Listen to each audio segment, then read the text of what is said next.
So, hello everyone. Again, my name is Zakirov, and this is FinEcon, where we talk about career in finance. And today we are having episode number 11. And I believe that today we are going to talk to the most senior person we have ever talked to. So, looking forward to this talk. And today we are having Ravshan Kadirov, who's currently Chief Financial Officer at InfinBank. So, hello, Ravshan. Can you hear me? Yes, hello everyone. Thank you for the invitation. Good to be here. Yeah, thank you for joining us. So, first of all, to start off, can you please introduce yourself and your background a bit, like where you started and how you got to the point that you're working now, so that people can get to know your background? That would be really interesting for our honestly. Thank you. Yeah, sure. Well, as far as I'm aware, we have some time frame limitations, so I'm kind of just give you kind of an overview. I think I will just start my introduction of my background from my early years in United States, because America is the place where I actually started the journey into so-called big life. I went there when I was 15. I was not even old enough to get a passport. At that time, the cultural exchange program called Future Leaders Exchange was really popular. And then for a while, after we became alumni and completed the program was shut down for quite some time, but I think they recently opened up. Yeah, I mean, I went through all these tests and different. At that time, they used to have all these, written tests, oral tests, essays, and everything. So there were like three stages. So I participated, and I was lucky and blessed enough to be able to pass all those exams. And I was one of the few lucky ones to make it, to start my journey in America. I went to high school in States. I lived in several American host families. I attended several American high schools. I, participated in local, basically, type of events for international students. And even when I was in States, there was this type of a essay competition, which I think was very important for me, and I still have very nice memories. And I think it was one of the fundamental, basically, events during my first year while I was living in US, is that I again participated in a competition when I was in US, and I was again lucky enough, blessed enough to win the competition. And the reward for that competition was basically to travel to Washington D.C. from the state that I used to live in, and spend a week there on a special trip in order to find out about the entire political system of United States, about how the legislation works, how all the branches of government work, how the Senate, Congress, basically the entire political history and system of United States was introduced. And also the final stage of the trip was every winner of that competition had a chance to interview its own senator from the state that they came from. So at that time I was living in state of Indiana. I had a chance to talk to the senator at the age of 15 and interview him. And, I think that was the most rewarding experience. And I think I was actually too young to even grasp at the fact that this type of a great nation and great country throughout the years of history was built upon such a, political architecture from the very beginning of the independence years of America, and everything that the founding fathers, including Abraham Lincoln, Benjamin Franklin, Thomas Jefferson, all these founding fathers did in order to write the Constitution of the United States of America, and to make it and shape it to such a great country. And I think that kind of gave me a biggest motivation in my life in order to continue my studies in US. So after coming back to Uzbekistan, I lived here for a while. I always knew that I'm gonna go back, and obviously I saved up to attend the university. I attended a relatively small, mid-sized, I would say, private school called Park University. It's not like any type of a big Ivy League school. And the reason I ended up there is because I had some friends who already were studying there, and they recommended me. So I thought it would be safe to go back to United States to the people that I know of, because you were not supposed to go back to the States or have contact with your previous host family members and stuff. So that's why I didn't want to violate the terms of the program, and I kind of went my own way. But luckily, the education system in the United States is that as long as it's an accredited university, it doesn't matter if it's a Harvard, Stanford, or any other private school, more or less, it gives the same standard type of education. Textbooks are the same. Yeah, maybe the quality of the faculty may vary, but what I found out for myself is that if the student him or her shows a genuine willingness to learn, regardless of whatever the size of the school, or whether it's Ivy League or just a regular private university, it doesn't really matter. You can basically get the same type of education because, if you're willing and trying, no one's gonna, basically eliminate that chance of you receiving the quality education. So I studied 4 years very hard. I did two majors and one minor. In my freshman year, it was very kind of hard to choose majors and minors, but I ended up doing finance, marketing, and minor in economics. And I was supposed to finish in 5.5 years because of all the credit hours that I needed to take. But another, again, interesting probably story is that my third year, when I realized that with two majors and one minor, I'm gonna have to study 1.5 more years, which I didn't have because I was so in a hurry to finish up college and to get into the field. I basically looked up a university that allowed transfer of the credit hours to my own university, and basically I simultaneously applied to another university during summer. So I got accepted to that university, and for one semester I was basically studying and attending two universities at the same time, which was very tough because all those courses that I needed to take to finish my senior year was very tough and hard, time consuming. At the same time, I had to work and support myself financially. But I'm glad that I did that. That way, I basically got completed successfully the other university courses, and I transferred them successfully to my own university, thereby fulfilling all the requirements to complete. And I graduated exactly in 4 years. And after graduating, I got into the big game of big banks, I guess. Citibank was at that time no stranger for me because in my sophomore year, I was already interested in getting internships and stuff, and I was lucky enough to get an internship. It was like a summer training program of credit derivatives, which was not a popular product back then, but it got really popular, especially after the financial crisis of 2008. All those collateralized debt obligations, mortgage crisis that happened in the U.S., I think everyone knows.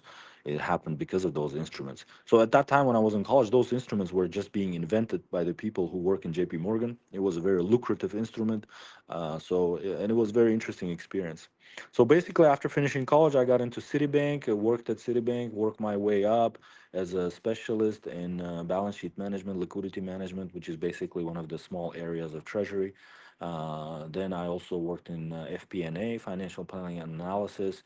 And then I came back to Uzbekistan. When I came back to Uzbekistan, banking sector of Uzbekistan did not even understand what kind of a position that was that I worked at Citi, because at that time the banking sector was just being developed. So no one really understood, and no one really needed a specialist in financial management or treasury management. So that was kind of frustrating, and that's when I got to teaching because teaching paid a lot at that time. I taught at the Management Development Institute of Singapore. Basically, any course they gave me, I taught because of my two majors and minor and all the general requirements education. I basically took all the classes plus humanities, so everything ranging from biology, chemistry to political history, public speaking and everything, and plus my major courses. So that I was flexible. So whatever the course they gave me, I taught, and teaching paid very well. But then I still knew deep down I'm a banker. I'm not a teacher. So I went back to United States, and then after some time I came back again in about 2016 when the banking sector was more or less ready for changes. And the first bank I ended up working was Hamkor Bank, because it's one of the advanced banks, and it has a it's an international financial institution which is a part of the World Bank, is one of the shareholders of the bank. So corporate governance, and all the best practices more or less were put together there, and they kind of and understood the value of a good treasury and finance management. Plus, I was, obviously working with FIs in terms of attracting international loans, managing the debt portfolio of the bank, FX position, liquidity. Successfully, I worked there for 4 years. I did the first credit default swap agreement there. It's called, maybe some of the audience here knows, it's called ISDA, which is, an agreement that you do in order to do, derivatives transactions. And because, obviously because of my experience, I knew that that was something was needed for the banking sector, because the local currency liquidity is not enough in the banking sector.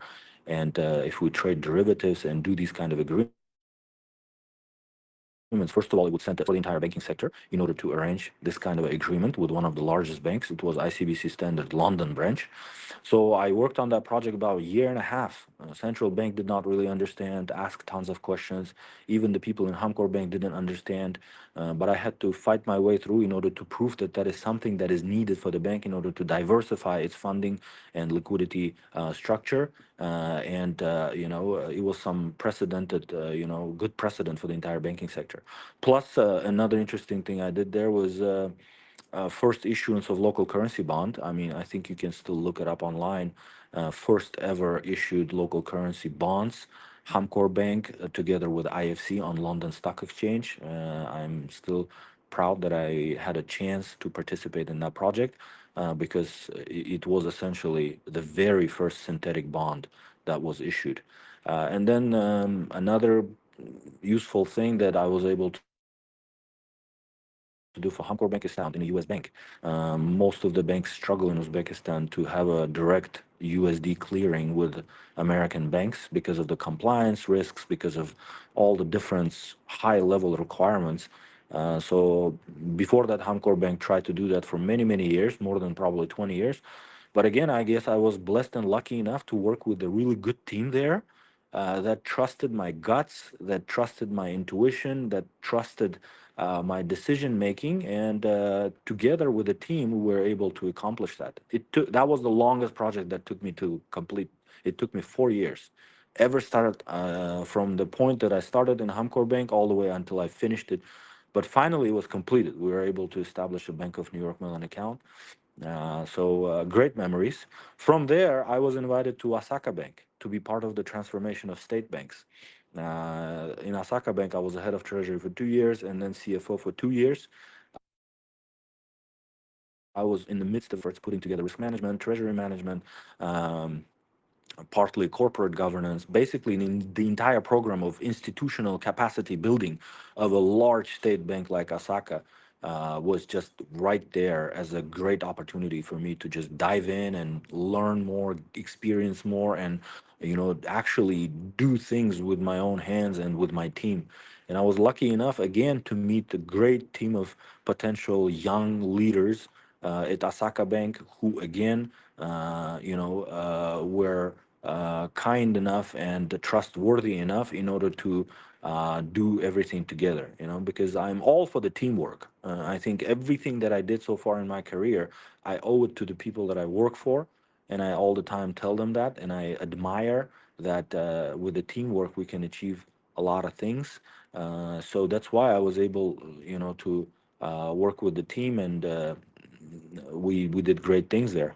And then after that, basically, I was invited to the CFO and first deputy chairman position at InfinBank. This is, my journey basically in Uzbekistan banking sector. And the reason I took up on this challenge because InfinBank is a private bank. It's been working for about 18 years. Yes, it's a good, network. It has a good branch network. It has a loyal customer base, good operations, solid background. But it needed to move further because the current banking sector, as you all know, is developing very strongly. Competition is growing. Fintechs, microfinance institution, foreign banks, you name it. So that's why InfinBank wanted to build basically a strategy for the bank for the coming 3 to 5 years. Because of that, they needed to change their business model. In order to do that, they needed to transform the entire bank. And I thought this would be a good challenge. So, basically coming here, I didn't really look for or seek for a promotion or a position, because so far my slogan, I guess, or principle in life was that I tried to do the right thing and solve problems everywhere that I worked, and the financial part and the promotion part just came with it as a bonus, I guess. And I just found out that that principle works, because if you first seek money or position, with a disregard to results of the things that you're doing, then you will have, I guess, issues to actually achieve your goals. But at Hamkor Bank, same thing. All these accomplishments that I mentioned, and these are just the highlights. There are many other things that we did together. So I just learned that if I do the right thing, and if I achieve results that fulfill me, myself first, my principles, and I keep my integrity intact, that I can, solve problems effectively for the organization, you know. Right people are just going to sooner or later notice, and if they don't notice, that's okay. You're not doing it in the first place to be noticed. You're doing it for yourself to gain more and more experience, and the more experience you gain, the more leverage you gain. The more leverage you gain, the more problem solving skills you gain. And that's when basically, obviously your demand as a manager goes up in a value. I didn't care about the title, to be honest with you, at InfinBank. To me, the allure, what attracted me, is the offer of the shareholder and the board of the InfinBank when they said, look, we need a full feature transformation. And I'm like, okay, you guys ready for this? Then we're going to transform the areas of corporate governance, compliance, risk management, financial management, treasury, financial institution.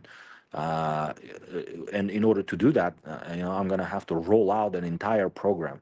And when they said, yes, we're okay with it, yeah, let's do it, I thought it was a great challenge and chance for me to finally put together all the experience that I gained in US, all the experience that I gained in previous private bank and state bank, and then unleash all the potential of me and my team in one place, in order to create value. So basically, that's kind of my background and a little bit of a history in terms of my experience. Maybe answered maybe several questions there, Dior. Thank you. Yeah, thank you for the great introduction. It's really interesting. And basically, I noticed that you have a kind of a unique background because you started your career in the USA, and so that you have some kind of advantage compared to others who started their career in Uzbekistan. Because you mentioned that when you came back to Uzbekistan, um, people didn't really know what's the treasury management and other things that you learned in the US. And then you started doing teaching. But I really liked the slogan that you mentioned, which is I tried to do the right thing and solve the problems. And my next question is of, in the first place, you mentioned that you have taken so many different courses at university. Uh, I'm not sure even how you handle like 2 majors. How and why you actually have chosen the finance career actually, among others, such as marketing we have, or it can be software engineering, because you mentioned that you don't really choose something because of its position or money. You want to solve the problems, but apparently many people choose finance because it pays really well. What do you think about that? Yeah, that's an interesting question, and the answer may be surprisingly simple for you guys. But like I said, I struggled to choose a major because I didn't know where my skills will coincide with my interests. Because if you choose something that you're good at, but it doesn't interest you, that's a problem. If you choose something that you're interested in, but you don't have the skills for that, also not good, right? So that's why I kind of experimented my freshman year, and that's why I ended up taking a lot of different courses. And the beauty about American education, I think, is that you don't have to declare your major until your third or fourth year, even, because you have so many other general education requirements to fulfill. And I'm glad that the education system of US is set up that way, because, for instance, classes like biology, chemistry, physics, world history, even, right, were taught in high schools, obviously in Uzbekistan, but you have to still take them in college in the United States as a part of the general education requirement, as a part of humanities requirement, as a part of science requirement. So that's why I just took my time, my freshman and sophomore years, to take all those classes. And you know what? I'm glad that the education system in US is set up that way, because while taking those classes, I realized that in the high schools back home, basically, I didn't know, for instance, like the quality of the education. Like it was fascinating for me to take chemistry and biology, for instance. It was, in fact, so much more interesting and fascinating than the biology and chemistry classes that I was taught back home in Uzbekistan, that I even started to think to become a doctor like my father. I thought maybe business school is not even mine. It was to that point, it was so interesting. But nevertheless, I mean, uh, I started thinking that I need to declare a major. And after, basically 2 years, my third year, I started thinking, yeah, maybe it's like strategic management or marketing. But then I kind of changed my mind, because I started taking economics classes, and I really got into economics. I took virtually all economics classes. I loved my professor. She worked at the Federal Reserve of Kansas City, and she had a vast experience. So then I was thinking, okay, economics is mine. That's it. Especially after finding out that economics is basically the fundamental science upon which is built disciplines like accounting, finance, this, that, the other, right? But then after finding out that economics is, while interesting and fundamental science, it's more about scientific research, right? It's not really about like hands-on business type. So that's why I was like, yeah, maybe I want to do then finance. And then I start taking heavy finance classes, 300, 400, 600 level finance classes. And I really got interested. So this is kind of a long answer to your question, because, for me, it was important to try to kind of taste everything until I found my very own. But why I stopped at finance at the end is because, very simple reason, because I thought finance will be always in demand as a job and a profession. Because if you manage money effectively, and if you're good at creating value by managing money, right? Why not? Yeah, thank you for the answer. That's really interesting to know that, and also surprising to know that you have taken biology, chemistry classes. Yeah, but at the same time, I mean, what really helped you to find your interest and passion, which is, you mentioned economics, and you know, and then you have done a Master of Science in Banking and Finance at University of Wales, which is a nice university apparently. But when I talk to many people, like other seniors, other managers, even some C-level executives in some banks, most of them really recommend doing MBA when it comes to career development or progression in finance industry compared to Master of Science in Finance. Can you tell us about your decision choosing this university and this major over MBA in the US? Yeah, well, the reason I didn't do MBA is because, to be honest with you, when you look at the curriculum, like I said, first of all, because I had two majors and one minor in US, I studied at two universities simultaneously in order to graduate in 4 years. And then I just transferred my credit hour from one university to another. And plus, I obviously had to take general education requirements, humanities, science requirements, and I even took more elective classes in my specialty, which is finance and economics, than it was required. So as you can see, I took vast number of classes in 4 years, and that's why when I looked at the MBA program, obviously I thought about doing MBA, so I checked out the MBA program of different universities and stuff. But when I start looking at the program, of most universities and the curriculum and the classes that you have to take to fulfill the MBA program, they only differed in about several classes. So essentially, for me to do an MBA, if I already did bachelor's in finance and economics, plus I had a marketing too, I all I had to do is classes to that university, and I would fulfill more than half of the MBA required courses. And then all I had to do is take 5 or 6 more courses, advanced level, and then I would have an MBA degree. So for me, it was like, okay, I mean that's not gonna give me more in-depth information, because those classes, instead of enrolling into the entire university, I can just read and take by myself. So that's why I thought Masters of Science in finance would be more challenging and more interesting in order to going forward, and it would be a good foundation for perhaps doing a PhD sometime. I'm never getting a chance for that, although I promised myself that I'm going to do a PhD 2 years ago, but I'm still not having a chance because I love my job too much. So I'm not having a time to study, but I would love to probably sometime in like 3 or 4 years to really get out of the career and go back to United States and do my PhD. So that's the main reason I went with the MS. Yeah, basically you are following the things that you mentioned early on, which is not just seek the position or title. Because I know that many people try to do MBA because it's prestigious, but here you're mentioning that you have chosen Master of Science or MBA because it's more challenging and you can learn a lot compared to doing MBA. And so now let's talk about your career, maybe a bit in detail. You started your career at Citi. You after you just graduated from Park University as a credit risk analyst in New York.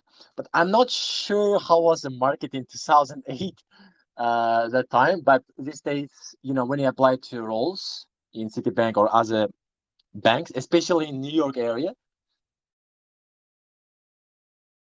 you will have Yeah. like 200 people. So can you share how you have applied and what made you stand out among other candidates from other universities, maybe? Well, I think the main advantage was, again, like I said, me being enrolled in the summer training program, right? Because that's when I already got to know the bank got to know me, and I had a track record of successful completion of an internship. I would say that's the main factor that, really, gave me a chance to stand out. And the rest of the things, I mean, they're pretty straightforward in terms of like taking a test. You take like 3 or 4 tests, then you go through several interviews, background checks, this, that, the other. But obviously, if you already completed an internship successful and you have a good recommendation from the people that you worked at, so I guess like my advice, setting yourself apart from other candidates in competition, is to start thinking about your career early on while you're in college. Don't wait until you graduate. Try to get your foot in the door, even if it's unpaid internship. And there are tons of stuff, because big banks, obviously would love to have someone for free to do an internship, right? And you should be willing to do that, because that gives you kind of a experience in terms of whether this is yours or not. It helps you to understand and grasp the fundamental concepts. It helps you to build a network, and like I said, it gives you good recommendation and a factor that will help you stand out. Uh, my advice from whatever I experienced: don't chase the money right from the college. In fact, I know this is hard because, like, especially in US, most of the people take out student loans, this, that, the other. But if the student loan because I had scholarship in it, but most of the students struggle and they have this urge to start making and good money right away. Yeah, that's very important part of it, but not all the time experience and the money part and the chance to learn coincide. Sometimes when they have a big pay, but you maybe end up working with the wrong people or the wrong boss, who doesn't give you the opportunity to grow, doesn't give you opportunity to learn. That's a problem too. But sometimes you may have a relatively smaller salary, but you're part of a good, solid team. You have a good, for instance, manager who helps you and supports you and gives you room for growth, who doesn't like try to look at you as a potential competition, this, that, the other, which is very rare. I understand that too, but like I said, try to do the right thing. Try to get your foot in the door early while you're in college. Apply for as many internships as possible, even if it's not directly related to your field. For instance, you can be a business major in finance, and during your sophomore year, there's an opportunity to join the finance team at a hospital. You know, versus the big bank like Goldman Sachs. Should you take it? I would say definitely yes. You know, yeah. Yeah, thank you for the answer.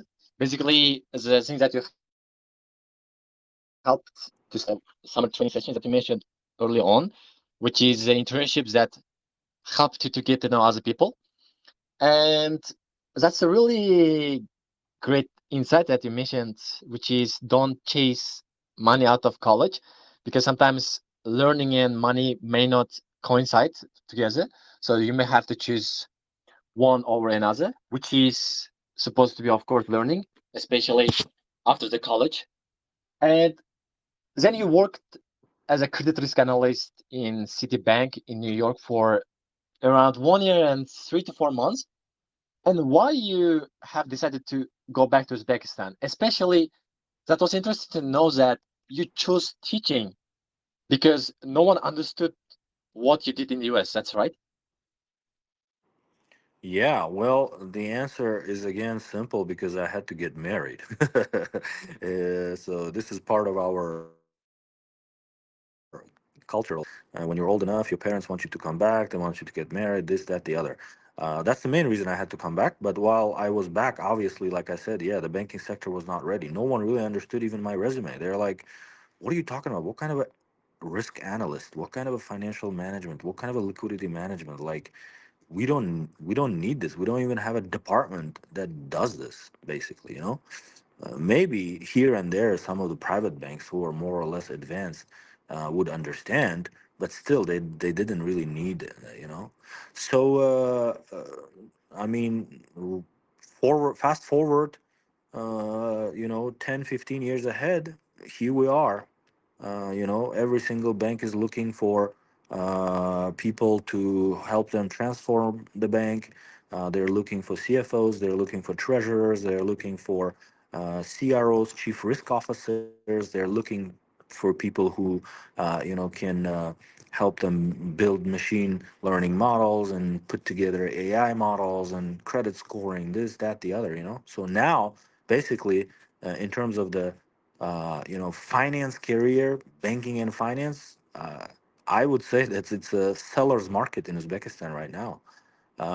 So that's why never really give up. I mean, it's also very important, I guess, to be at the right place at the right time, to be honest with you, because even in terms of like being interesting and challenging, for instance, right now, I would, you know, even if I would probably get paid a higher salary, I would not go back to US in terms of working in a banking. Why? Because it's much more interesting right now in the banking sector in Uzbekistan. Because we're going through the phase that the US market or any other developed market went through a long time ago. We're being part of the history, building the bricks, building the fundamentals, learning while we're doing it, creating value, making change, and doing it with our own hands. That's I cannot put a value to that, honestly. And the more you're a part of this change, the more results you achieve, the more great people you work with, learn from, share experience, and obviously advance even more further. Yeah, I hope that answers your question. Yeah. And what I noticed throughout the conversation is your perspective in Uzbekistan market has changed because early on, when you came back to Uzbekistan, you mentioned that you knew you go back to US again, but these days, now you're saying that since Uzbekistan is going through huge transformation, expected, you don't choose any money like that's gonna be paid. Maybe it's going to be huge money in the US over this transformation and building this, especially brick by brick. And so my question is that, you know, why you decided to like return to US again, especially as you mentioned that you knew you go back again to US. Like, what made you think this way? Yeah, because I felt that the Uzbekistan banking, market is not mature enough, and it's not, ready for changes. So that's why, obviously, because I couldn't get a decent job in banking. I mean, don't get me wrong, there were some positions that were offered at a bank, but they were nowhere near or close to whatever my field was in banking. And plus, they paid so little. That's why I refused them. And it was rewarding. I'm glad that I did that because I never thought that I'm gonna teach a class, but because I was here in Uzbekistan and I had to provide for my family and work, obviously, that also helped. I got into academics. I made a good network. Plus, teaching paid very well at that time. But again, I understood that teaching is not mine. I have a DNA of a banker. I need to take risks. I need to manage risks. So that's why I was like, you know what? Maybe I need a little more time to learn a little more from the U.S. banking market, because after all, you know, the positions that I completed before my first return to Uzbekistan at Citi were more or less entry level fundamental positions. It wasn't like a management or mid level position. So I thought to myself, maybe there's a little more to learn from the U.S. banking market, which is gonna give me more experience, obviously more knowledge, more network, and then maybe when the time is going to be right, I'm going to give it a chance again by coming back to Uzbekistan. And I'm glad that I did that, because after going back, obviously I went on and worked more, gained more experience in more senior level positions at different cities and stuff. And then before you know it, I had to come back to Uzbekistan again. Again, it was due to personal family reasons, but nevertheless, when I came back, I came back with a lot more experience, a lot more maturity in terms of banking and finance, which helped me to achieve more at the very first bank that I worked at, which like I said, Hamkor Bank. In 4 years, so many great things and so much great experience and memories. So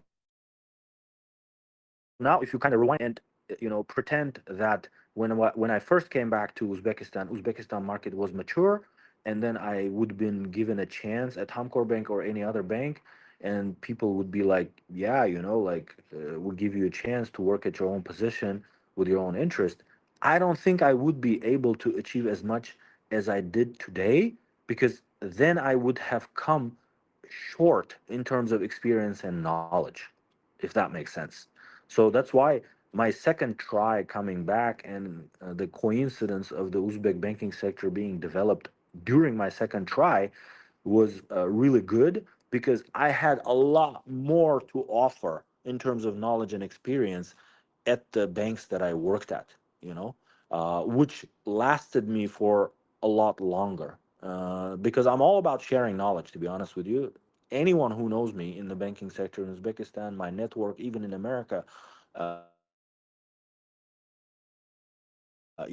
basically, trading information. I'm all the time open. Of course, there are some like commercial secrets and this, that, the other. But to be honest with you, right now, Uzbekistan banking sector is developing at such a great pace, and everyone will benefit from this development in the long run.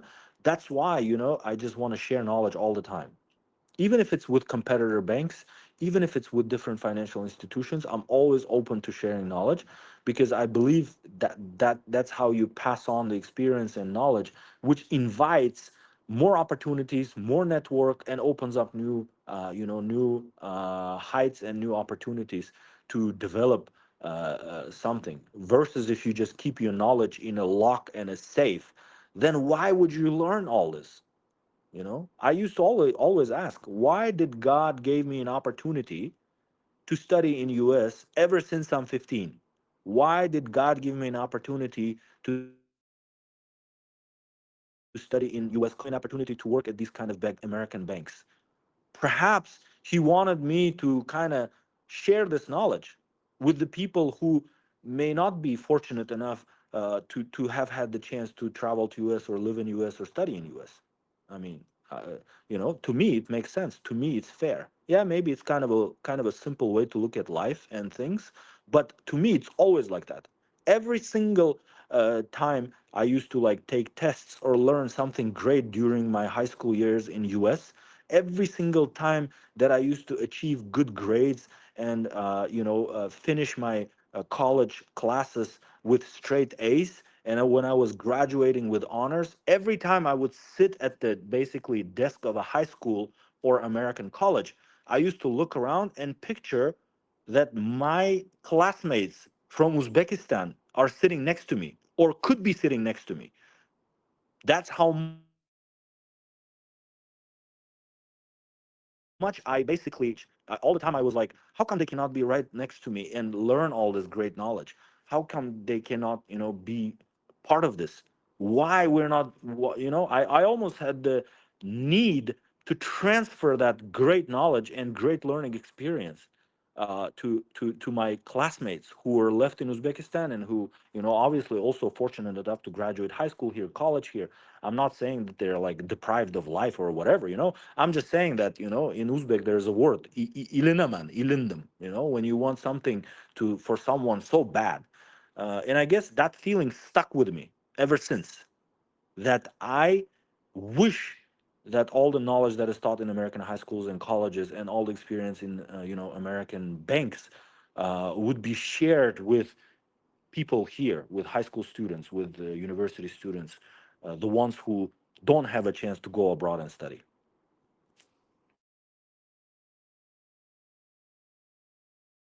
Yeah, for sharing your knowledge. And basically, you mentioned that studying in US really shaped who you are right now. And throughout your career, you have grown from just joining as an analyst, now as a CFO of one of the largest bank in the Central Asia, I guess. So my question is, what are some of the like decisions or moments that made you to become CFO? Because I know that not many people make to the level of CFO. How you are different from such people? To be honest with you, I didn't even plan to become a CFO. That's the funny thing, and this goes back to my principle again: doing the right thing, solving the problem, creating value for organization, which is gonna lead you naturally, instinctively, to the things that you are good at. I don't know if this makes sense or not. I don't want to like make it like all philosophical and vague and like smart sounding, so I'm just going to try to make it simple. For instance, like, if you feel like you're good at treasury, for instance, like if we take banking, just do your best in treasury. Try to introduce new products, try to challenge yourself, try to push the try to challenge the status quo,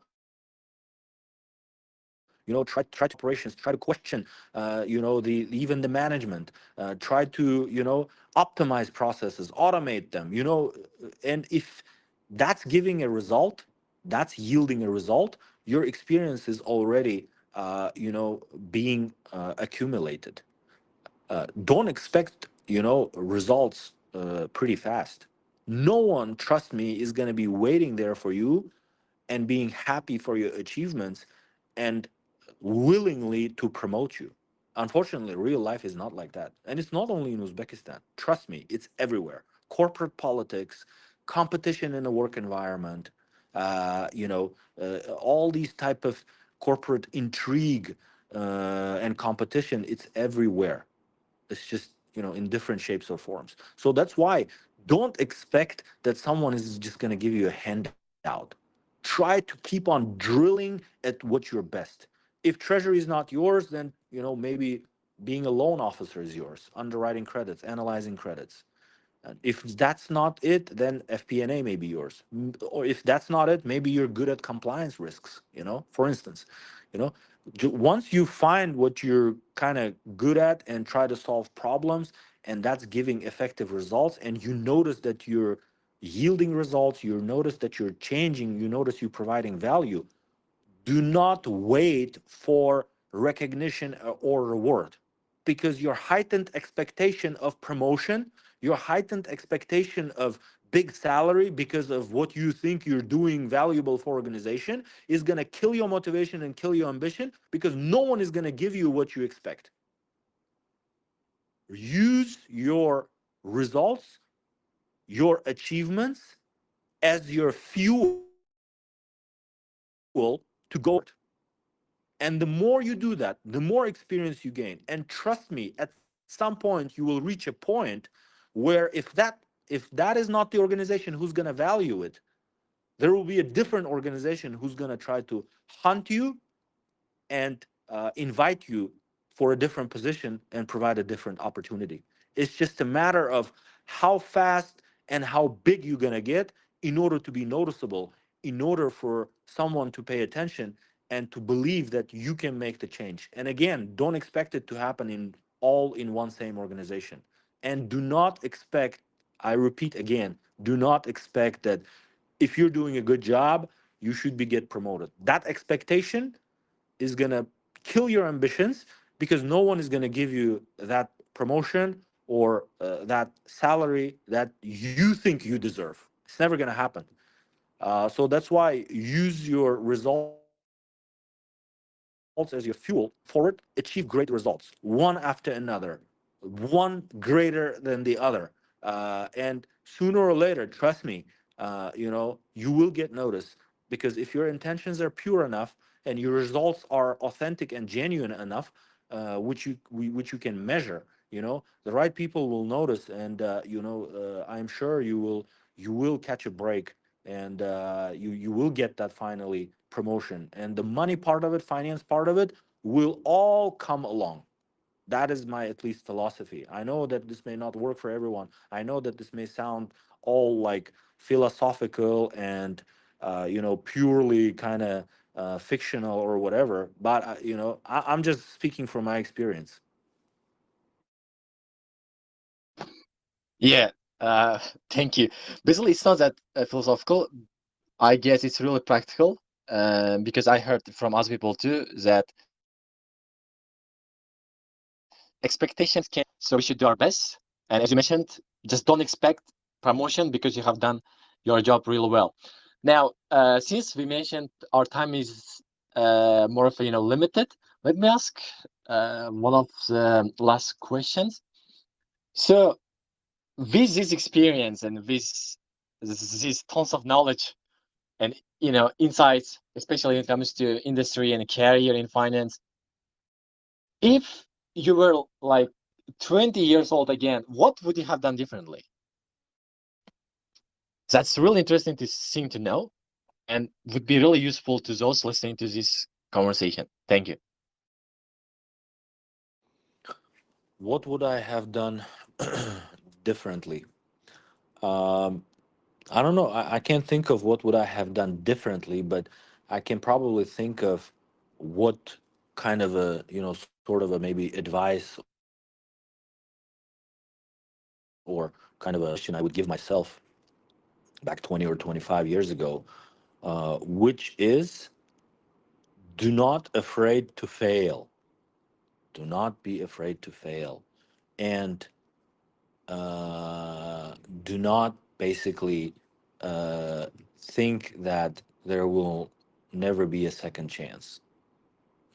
Because I was raised and went to kindergarten and high school, and by my nature, I'm kind of a sort of those type of people who kind of long for perfectionism, doing everything on time, right, this, that, the other, and I think my upbringing was like that too. I had strict parents, very high expectations. I needed to do very well in school, straight A's and this, that, the other, And I really think that kind of shaped kind of a dogma in me, which was I was able to balance out by other things. U.S. culture is different, In United States, they tell you think outside of the box. You can be anyone you want. U.S. education system teaches you to have leadership skills. It teaches you, to be charismatic. It teaches you to think outside of the box. It teaches you challenge everything. So I that's why I say in the beginning of my conversation, America really helps me to to be shaped as a person and as a professional.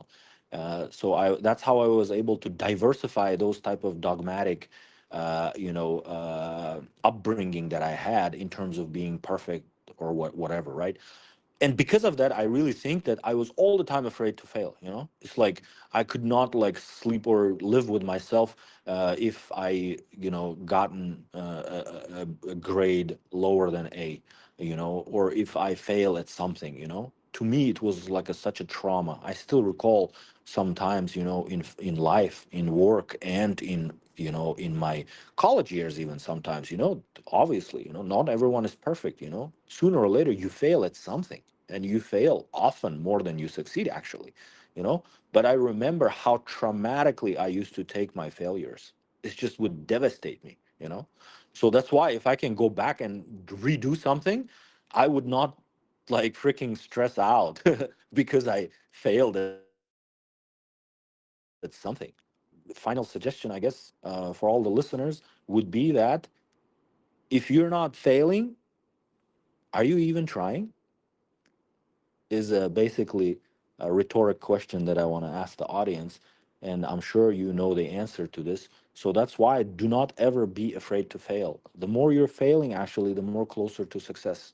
So that's why you need to commit yourself and be consistent. Do the things that you want to do, but be consistent with it, and do not ever afraid to be failed. And don't make that mistake that I did, killing yourself over failures.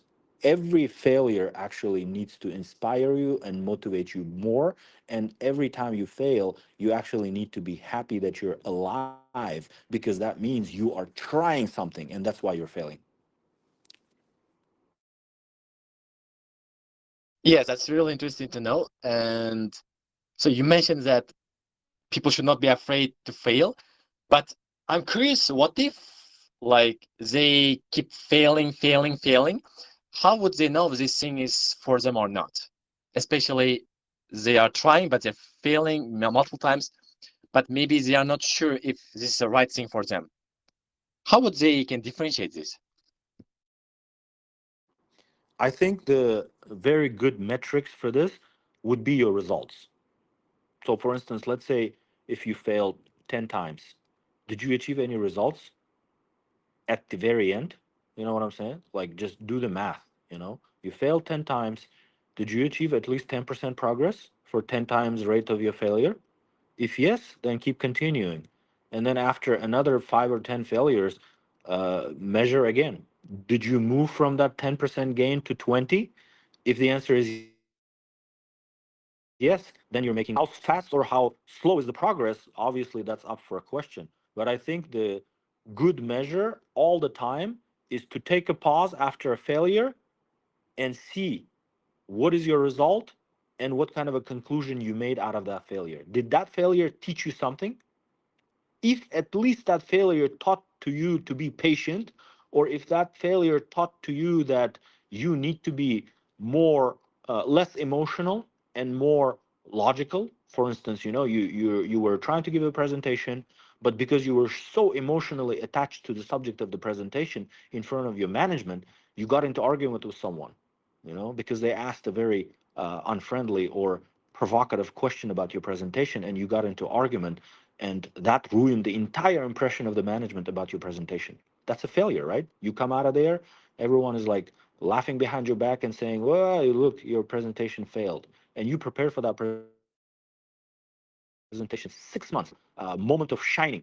And some people who are unfriendly with you or think that you're a competition to them, or just want to do this because they want you to fail, ask a nasty question during a presentation. It ticks you off, you get mad, and management sees you in those colors, and they're like, you know what, it doesn't matter what kind of a good presentation you have, you cannot emotionally control yourself, so this is a failure. That's a failure, right? So what did you learn from that failure, though? Is that a valuable lesson or not? If it's a valuable lesson, then you should not be afraid of that failure.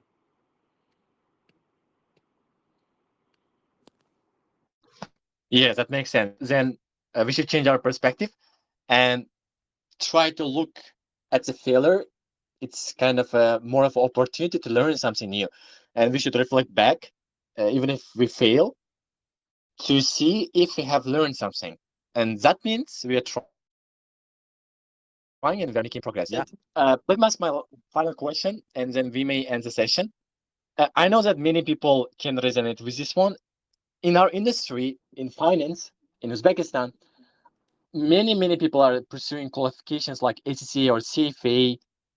Even some people are doing for the sake of title because it gives, like, I don't know, good responsibility for them when they get it, such designations. What do you think about these qualifications, like ACCA or CFA, and how are they important nowadays in the job market? Uh, Honestly, I think these qualifications are overrated. But again, that's my opinion. And another thing I can tell about these qualifications that I have neither. I all the time wanted to get the CFA when I was out of college, but I was too busy learning and building my career at Citi. And then after that, I just kind of, was and came back to Uzbekistan. There was never a good time I could sit down for a CFA. And to be honest with you, obviously, I probably missed out for a learning opportunity, this, that, the other. But you know, because obviously I'm not in accounting, so I never, thought about taking ACCA. But I had never had a chance to take a CFA exam, for instance. But it doesn't mean that I can help organizations to create value, maximize shareholder value. So I really think that those qualifications, to be honest with you, are overrated. And to be honest with you, I all the time had that feeling. But I think as the time goes on, fast forward to nowadays, from like back 10, 15 years ago, when the CFA qualifications, ACCA, all these titles were so important and super, everyone was so obsessed about them. I remember during my even college years, even after graduating, even when I was Citi, everyone was so obsessed with having that CFA title, adding it to their business card. But fast forward to nowadays, I think, these certifications, because they're overrated, even the time proved that they're overrated. Because right now, not only CFA is overrated, guys. If you think about it, right now, even diploma is overrated. Right now, organizations, even the Fortune 500, and this is a trend, are betting on your skills, on your ability. Can you solve problems? Are you effective? Can you create value? You know what I'm saying? Like, can you achieve results, basically? So to me, not only the CFA, got the factor of overrated CFA. Nowadays, I think even diplomas are overrated. That doesn't mean that I'm, saying that you're not supposed to go to college, obviously, but if college gives you a fundamental knowledge, at the very least. I'm just saying that this is a trend nowadays in the organizations. For instance, I do a lot of interviews from students, Webster, Westminster, Singapore, different universities, and to be honest with you, I'm not, impressed with the level of education. But sometimes, you give a chance to a student or employee, and we have a lot of interns, by the way, at InfinBank, because as you can see, I went through a very painful experience abroad to try to get into the internship, get a career, this, that, the other.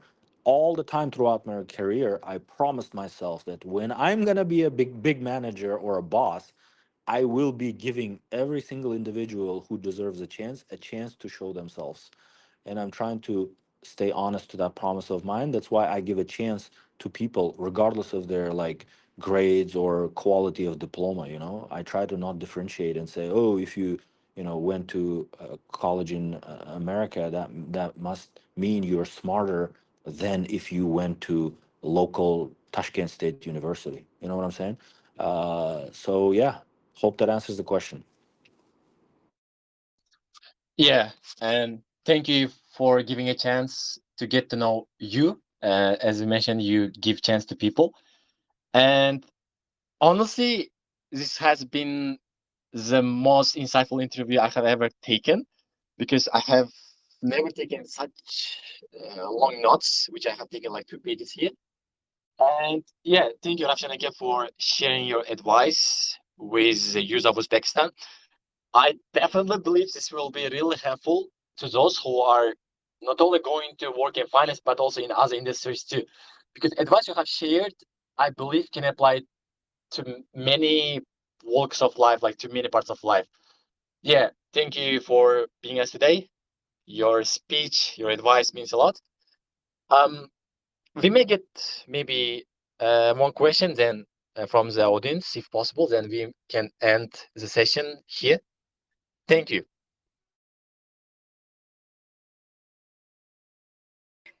But you Good can ask afternoon. only one question, only one, no more than Yeah. one. Thank you. Okay. Thank you. Thank you for the speech. It was very useful. And my question is like to how to be the best expert in finance field. Like there are many possible ways, like chasing professional qualification like CFA, FRM, CFP, or chasing master's degree programs, master MBA, or even where to do the master's programs, UK, USA, France, like and how to get the knowledge, and can you show the path to be the best expert in finance field? Thank you. Uh, I think there is not a formula to be the best finance expert. To be honest with you, like I said, if you go to school and major in finance and gain general fundamental knowledge, then you just have to apply that knowledge in real life. So I think you need to again measure your progress and outcome. For instance, if you studied finance at university and then now you're at a workplace, it doesn't matter. Like I said, whether it's a hospital, whether it's a bank, whether it's a city, JP Morgan, or InfinBank, or Asaka Bank, or any other bank, you shouldn't really discriminate in terms of the magnitude and the importance of the organization. I know this is very attractive for students to land a job with a prestige employer and like have this kind of a thing on your resume. I think this is overrated as well, and a lot of students get carried away with this. If you don't need a fancy organization basically to prove that you can be good at applying your knowledge and skills at solving problems. Like I said, it could be a small startup fintech company, you know instead of a Goldman Sachs, and instead of having a big project on trying to evaluate the VAR ratio of different type of trading patterns of Goldman Sachs, where you're going to be one of probably tens or hundreds of analysts who's going to work on that. you know at a startup, you're going to be one of the few, if not the only one, who's going to be having a great chance to build a financial model of the startup company, and be in charge of their P&L, and be their basically kind of a mini CFO. I mean, that's a great opportunity, right? So that's why I don't understand when people try to discriminate and think that, trust me, the if you work at a small organization and have the chance to, and the people you're working with are not afraid to give you a chance and give you opportunity, I would rather take that chance than working at a big organization and doing some small task, you know, and not really having the freedom to express yourself and apply your skills more consistently in order to achieve results. So that's why I would just say, take whatever the opportunity God gives you in order to apply your knowledge once you're out of college, and just drill on it. And if you feel like you've gotten enough of that experience, obviously then try to move on. And in the meantime, again, don't be afraid to fail. So thank you, everyone. We can end our session here. And special thanks to Ravshan again for sharing his career experience and tons of advice and philosophy with youth of Uzbekistan and maybe some people from Central Asia too. Yeah, thank you. And let's talk later tonight. Bye bye. Thank you, everyone.